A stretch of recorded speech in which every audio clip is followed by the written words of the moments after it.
नमस्कार, मथुरा से श्री कृष्ण जन्मभूमि से मैं अनुपम मिश्रा हमारी इस खास पेशकश को लेकर आपके सामने हूं। मथुरा में हर तरफ कृष्ण भक्ति की धूम है और जिस तरीके से इलाहाबाद हाई कोर्ट ने कृष्ण जन्मभूमि के विवाद पर एक बड़ा फैसला दिया है, उन्होंने हिंदू पक्ष की याचिकाओं को सुनवाई के योग्य माना है और साथ ही साथ मुस्लिम पक्ष ने ऑर्डर 7 रूल 11 के तहत जो याचिका दायर की गई थी, जो आपत्ति दायर की गई थी, उसको पूरी तरह से खारिज कर दिया है। उसके बाद से ही लगातार जो कृष्ण भक्त हैं यहाँ पर, जो बड़ी संख्या में दर्शन करने के लिए यहाँ पर आ रहे हैं, वो पूरी तरह से उत्साह से भरे हुए हैं और उनका ये साफ तौर पर कहना है कि अयोध्या में जिस तरीके से राम का मंदिर बना, काशी में जिस तरीके से भव्य निर्माण हुआ और उसके बाद अब कान्हा की नगरी मथुरा की बारी है और यहाँ पर भी अब जल्द ही इलाहाबाद हाई कोर्ट का फैसला सामने आएगा और उसके बाद एक भव्य मंदिर का निर्माण होगा। तो आइए इस पूरे विवाद पर गहराई से पड़ताल करती हुई हमारी इस रिपोर्ट को देखते हैं।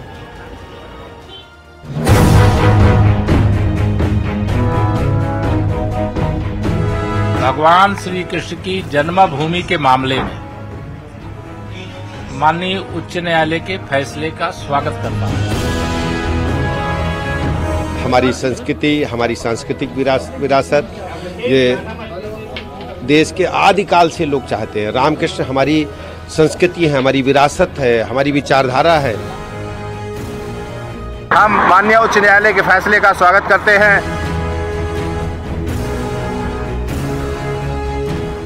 मथुरा यानी भगवान कृष्ण की जन्मस्थली,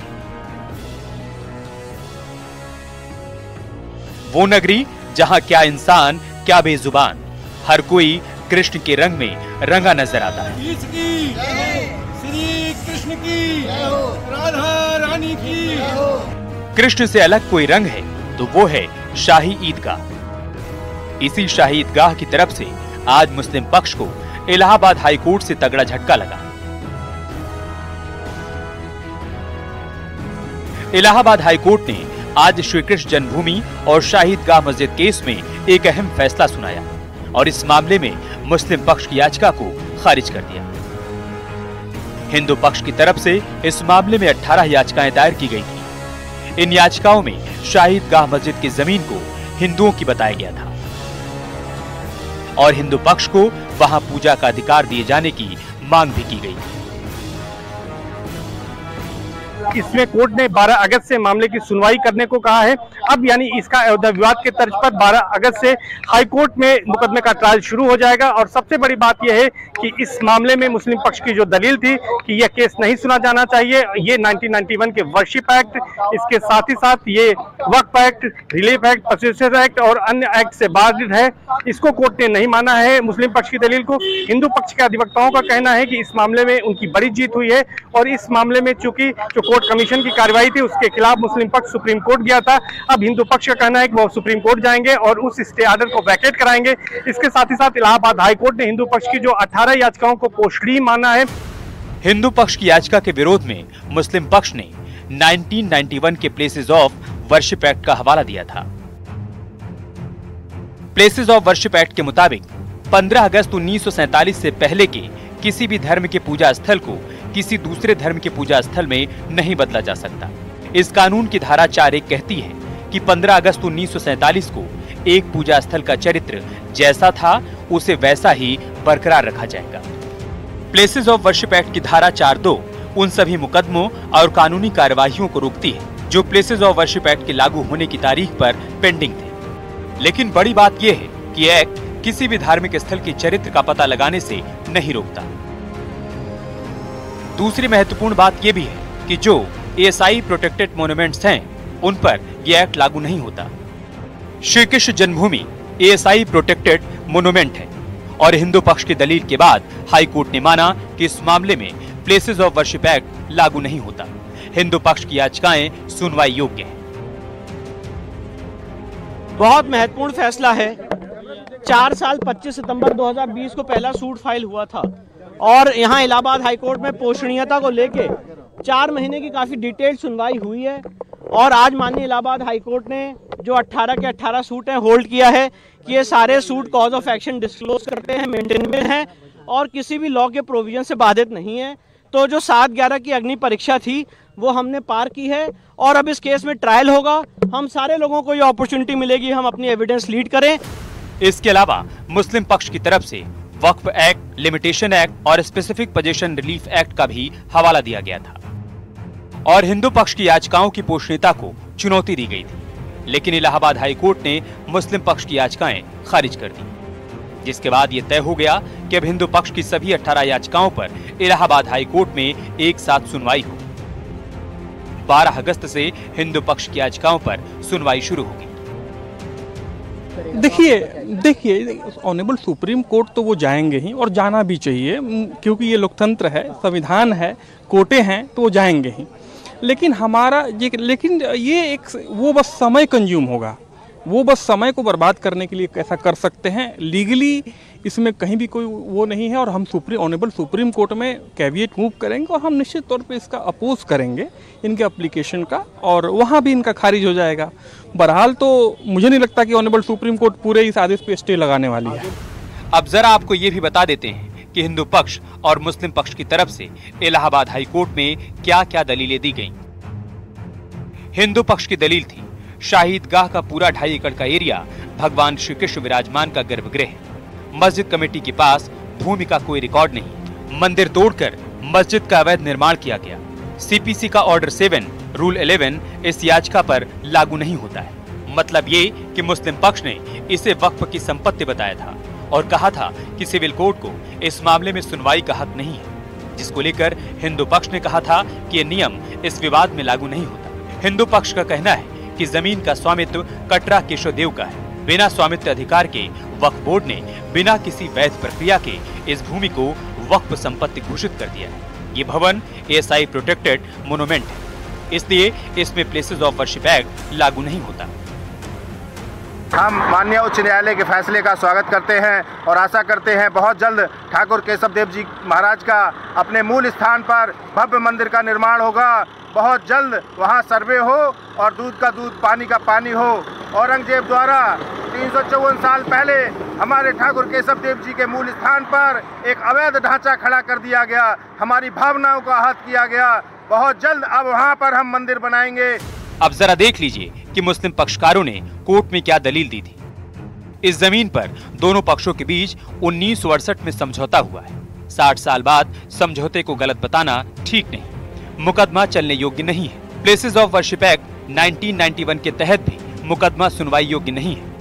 मतलब 15 अगस्त 1947 के दिन जिस धार्मिक स्थल की पहचान और प्रकृति जैसी है वैसी ही बनी रहेगी, यानी उसकी प्रकृति नहीं बदली जा सकती। लिमिटेशन एक्ट और वक्फ अधिनियम के तहत इस मामले को देखा जाए।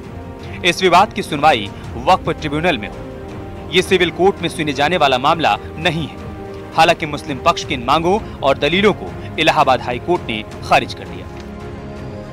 पक्ष ने ऑब्जेक्शन किया था कि ये मुकदमे सुनवाई योग्य नहीं है, तो माननीय न्यायालय ने 7 रूल 11 पर भी बहस की, वक्फ बोर्ड एक्ट पर बहस की, लिमिटेशन एक्ट पर बहस की। तो माननीय न्यायालय ने हिंदू पक्ष और मुस्लिम पक्ष के अधिवक्ताओं के मध्य में जो बहस हुई वो लगातार 2 महीने चली और 2 महीने में हिंदू पक्ष और मुस्लिम पक्ष को सुनने के बाद में माननीय न्यायालय ने एक ऐतिहासिक निर्णय दे दिया है। अब जरा मथुरा विवाद की पूरी कहानी भी समझ लीजिए।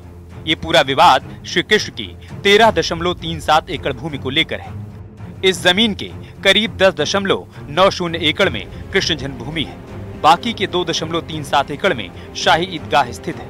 हिंदू पक्ष का कहना है कि जिस जगह पर ईदगाह है वहां भगवान कृष्ण के मामा कंस की जेल थी और इसी जेल में भगवान कृष्ण का जन्म हुआ था। इसीलिए जो मौजूदा ईदगाह है वही वास्तव में भगवान कृष्ण की जन्मस्थली है।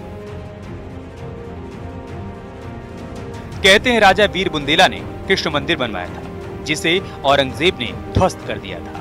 उसी दौर में मंदिर में हिंदुओं के आने पर रोक लगा दी गई थी, लेकिन वक्त बदला तो मराठाओं ने फिर से मंदिर का निर्माण किया। लेकिन इस बार भूकंप में मंदिर ध्वस्त हो गया और जमीन टीले में बदल गई। किताब मुगलों का इतिहास में इसका जिक्र मिलता है। हिंदू पक्ष इसी ईदगाह वाली जमीन को मंदिर की जमीन और असली कृष्ण जन्मभूमि बता रहा है। Bureau report, news 18। प्रयागराज की कोर्ट के द्वारा जिस तरीके से इस पूरे मसले पर फैसला दिया गया और मुस्लिम पक्ष की आपत्तियों को खारिज कर दिया गया, उसके बाद कान्हा की नगरी में तमाम श्रद्धालुओं के साथ तमाम याचिकाकर्ता जो इस पूरे मामले में उनके साथ बातचीत की, उनका इस पूरे मसले पर क्या कहना है, आइए आपको सुनाते हैं। हमारे साथ तमाम लोग यहाँ पर मौजूद हैं और इस वक्त हम श्री कृष्ण जन्मभूमि पर मौजूद हैं। सर, किस तरीके से देख रहे हैं इस पूरे विवाद को, और इलाहाबाद हाई कोर्ट ने जिस तरीके से इस मामले को सुनवाई के योग्य माना है और ऑर्डर रूल 711 की जो आपत्तियां थी उनको खारिज कर दिया है? देखिए, न्यायालय ने बहुत ही ऐतिहासिक निर्णय दिया है। मुस्लिम पक्ष ने ऑब्जेक्शन किया था कि ये मुकदमे सुनवाई योग्य नहीं है, तो माननीय न्यायालय ने 711 पर भी बहस की, वक्फ बोर्ड एक्ट पर बहस की, लिमिटेशन एक्ट पर बहस की। तो माननीय न्यायालय ने हिंदू पक्ष और मुस्लिम पक्ष के अधिवक्ताओं के मध्य में जो बहस हुई वो लगातार 2 महीने चली, और 2 महीने में हिंदू पक्ष और मुस्लिम पक्ष को सुनने के बाद में माननीय न्यायालय ने एक ऐतिहासिक निर्णय दे दिया है और माननीय न्यायालय ने कहा है कि ये मुकदमे सुनवाई योग्य हैं। उनकी जो मेंटेलिटी की याचिका थी मुस्लिम पक्ष की, वो खारिज कर दी है। अब हिंदू पक्ष की बहुत बड़ी जीत हो गई है, अब रास्ता साफ हो गया है। अब हम सुप्रीम कोर्ट में इस ऑर्डर को लगाएंगे और सुप्रीम कोर्ट भी सबूतों के आधार पर न्याय करेगा। क्या मानते हैं, मुस्लिम पक्ष ने जिस तरीके से जो ऑर्डर रूल 711 की जो आपत्तियां लगाई थी उसको भी पूरी तरह से खारिज किया है, तो हिंदू पक्ष इसे कैसे देख रहा है? बिल्कुल, अब तो कान्हा का मंदिर निश्चित रूप से बनेगा। पहली सीढ़ी हमने पार कर ली है, और सबसे बड़ी बात, दिनेश शर्मा जी जो हैं ये मुख्य वादी हैं उसमें हिंदू पक्ष से, और उन्होंने संकल्प ले रखा है कि जब तक भगवान श्री कृष्ण का मंदिर नहीं बनेगा तब तक मैं ना तो अन्न ग्रहण करूंगा, ना पैरों में चप्पल नहीं पहनूंगा। तो आज ये नंगे पैर रहते हैं और ये अन्न का सेवन नहीं करते। कृष्ण जन्मभूमि का मसला क्या कहेंगे आप? जैसे राम मंदिर का अब हमने नया रूप देखा है, ऐसे ही कृष्ण जन्मभूमि को भी अब भव्य तरीके से बनता हुआ देखेंगे। इसकी पहली सीढ़ी आज हमने पार कर ली है और हमें पूरा यकीन है कि आगे जो भी साक्ष्य हमारे पास हैं वो इतने काफी हैं कि हम मुस्लिमों को या जो भी विरोधी हैं उनको हम इसका जवाब दे सकें और हमारा मंदिर, हमारे प्रभु बहुत जल्द ही अपने गर्भगृह में पुनः स्थापित होंगे। क्या लगता है, हिंदू पक्ष का दावा क्यों ज्यादा मजबूत है? क्यों आप लोग? हमारे पास सारे सबूत हैं। हमारे पास जो भी खसरा खतौनी, बिजली के बिल और जितने भी जो पेपर वर्क है हमारा वो कंप्लीट है। उनके पास एक भी बिजली का बिल तक नहीं है। जिससे मैडम, आप कैसे देख रही हैं जिस तरीके से कृष्ण जन्मभूमि पर ही हम मौजूद हैं और जिस तरीके से लोगों में उत्साह है इस खबर के बाद, आप कितनी खुश हैं? बहुत खुश हैं भैया हम तो, और सब लोग खुश हैं। मतलब जितने भी सब पदाधिकारी हैं, जितने भी संगठन से जुड़े हैं, सब में खुशी की लहर है और सब लोग यही चाहते हैं कि जैसे राम मंदिर बना है, जैसे कृष्ण का भी मंदिर बने यहाँ पे और बहुत अच्छी तरह से यहाँ दिवाली मनाई जाए, और सब लोग बहुत खुश हैं। तो मानती हैं अब सुनवाई होगी इलाहाबाद हाई कोर्ट में, जब इस पूरे मसले पे आगे और भी तमाम चीजें रखी जाएंगी, जब तो और भी चीजें निकल करके सामने आएंगी? बिल्कुल सुनवाई होगी। जब पहली सीढ़ी हमने पार कर ली है तो आगे भी सुनवाई होगी, क्योंकि सारे सबूत हमारे पास हैं। मुस्लिम पक्ष के पास कोई सबूत नहीं है, इसलिए सारी। तो क्या माना जाए, मुस्लिम पक्ष को यहाँ एक झटका लगा है? बिल्कुल झटका लगा है, बिल्कुल। हम लोगों को तो मतलब पक्ष मिला है ना इस चीज के लिए कि हम आगे बढ़े, और हमें पहली सीढ़ी पार करने के लिए मिल गई है, तो फैसला हमारे ही पक्ष में होगा। भाई साहब, जब आप दर्शन करने आते हैं और इससे पहले दर्शन करते थे, अब जब ये मसला इलाहाबाद हाई कोर्ट ने इस तरीके से वाद को सुनवाई के योग्य माना है, कितने आप प्रसन्न हैं? सबसे पहले मैं चैनल को बहुत बहुत शुभकामनाएं देता हूं और मैं ये कहना चाहता हूं, बोलिए कृष्ण कन्हैया लाल की जय। और वैसे भी कहते हैं, क्योंकि मथुरा के मथुराधीश भगवान श्री कृष्ण कहते हैं, वसुदेव सुतम देवम कंस चारूढ़ मर्दनम देवकी कृष्ण परमानंदम, देवकी परमानंदम। तो कहने का मतलब जैसे भगवान कृष्ण ने कंस का वध किया था, उसके उपरांत जो गर्भगृह है, जो जगह बताई जाती है जहां पर ये व्यवस्थाएं संभव हुई हैं, तो मैं ये कहना चाह रहा हूं, इसी प्रकार से जो सत्य है, सत्य को कुछ समय के लिए छुपाया जा सकता है, बल्कि सत्य को अंत समय को प्राप्त नहीं कराया जाता। सत्यवेतम सत्य परम त्रिसत्यम निहितम योनि सत्यात्मकम गत्वम शरणम प्रपद्ये। जिस प्रकार से अयोध्या में राम मंदिर बना, इसी प्रकार से मथुरा का भी नंबर अब आ चुका है, ये निश्चित आप मानिए। क्योंकि जिस प्रकार से हम इलाहाबाद में ये आज जो जिस प्रकार से खारिज किया गया है और हिंदू पक्ष की तरफ से ये सब देखा जा रहा है, और क्योंकि सत्य को छुपाया नहीं जा सकता। ये साफ तौर पर कह रहे हैं कि काशी अयोध्या के बाद बारी आ गई है किसकी? चतुर्वेदी जी की।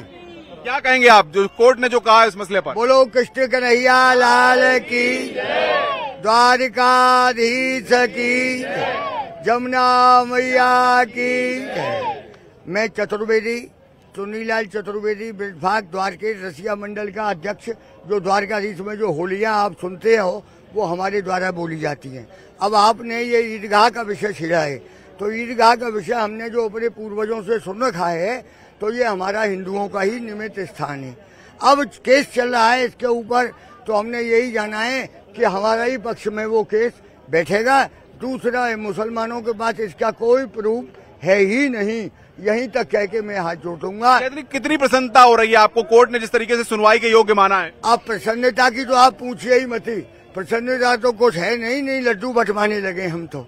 इनके हर शब्द पे मिठाई बोलो कृष्ण कन्हैया लाल की। क्या मानते हैं, इलाहाबाद हाई कोर्ट ने जिस तरीके से मुस्लिम पक्ष की आपत्तियों को खारिज किया है, ऑर्डर रूल 711 की जो आपत्तियां थी उनको भी खारिज किया है, तो आपके पास, हिंदू पक्ष के पास तर्क क्या है? क्या तर्क आप अदालत के सामने रखें? हमारे पास जो स्वतंत्र पहले सन 45 में भी जो यहाँ पे हिंदू मंदिर था, हमारे बुजुर्ग बताते हैं, हमारे पिताजी अभी 96 साल के हैं, वो बताते हैं कि जब वो पहले आते थे तो उस समय पे भी वहाँ पे जो छोटा सा मंदिर हुआ करता था, ये मस्जिद नहीं थी। मस्जिद जो बनी है वो सन 68 के आसपास बनी है, इतनी दिव्य। उससे पहले छोटी सी जो मंदिर को तोड़ के बनाई गई, छोटा सा कोई ढांचा वाचा बताते हैं उस समय पे था, वहाँ पे नहीं थी। मूल गर्भ है उसी जगह पे है जहाँ आज मस्जिद है। निश्चित तौर पर आज हम पहली सीढ़ी पार कर गए और भविष्य में जो है हमारे जो राष्ट्रीय अध्यक्ष दिनेश शर्मा जी फलारी जो द्वारा जो मुकदमा लड़ा जा रहा है, उसमें इन्होंने जो संकल्प किया था कि मैं नंगे पैर रहूंगा और जो अन्न ग्रहण नहीं करूंगा, उसको पूर्ण करने का समय है। चलिए ये बताइए, जिस तरीके से जो मुस्लिम पक्ष ने जो आपत्तियां लगाई थी, जो तमाम चीजें थी, उन आपत्तियों को आप कैसे देख रहे थे? देखिए, आपत्तियां वो इसलिए लगाते हैं कि जो ये भटकता रहे, लटकता रहे, क्योंकि उनके मन की सरकार नहीं है। वो कहते हैं कि ये सरकार जो अब वर्तमान में मोदी योगी की सरकार है, और ये जो है सनातनियों की सरकार है। सनातनियों की सरकार है तो जैसे राम मंदिर बना है उस तरीके से जो कृष्ण मंदिर भी बनेगा। वो जो लटका के लम्बा खींच के ये चाहते हैं कि जो बेधर्मी की सरकार आ जाए, जो उनके पक्ष के लोगों की सरकार आ जाए, जिससे कि ये जो मंदिर है दबाव बना के उस जगह पे जो मंदिर न बन सके। परंतु ऐसा होगा नहीं, ये जो इसी कार्यकाल में बनेगी और निश्चित तौर पर 27 तक ये जो यहाँ पे जो शिलान्यास करने के मोदी और योगी आएंगे, ये हमारा पूर्ण विश्वास है। भरोसा कर लिया आप? 100% बनेगी। आप कैसे देख रहे हैं? जनस्थान में दर्शन करने के लिए आते हैं, कैसा लाभ, सुनवाई के योग्य माना गया है? नहीं, अब जो सुनवाई योग्य जो आज जो हमने पहली सीढ़ी पार की है और जो है अब आगे जो कार्रवाई हो रही है उसको भी हम जीतेंगे। आज जीते आगे भी जीतेंगे। जब तक योगी मोदी हैं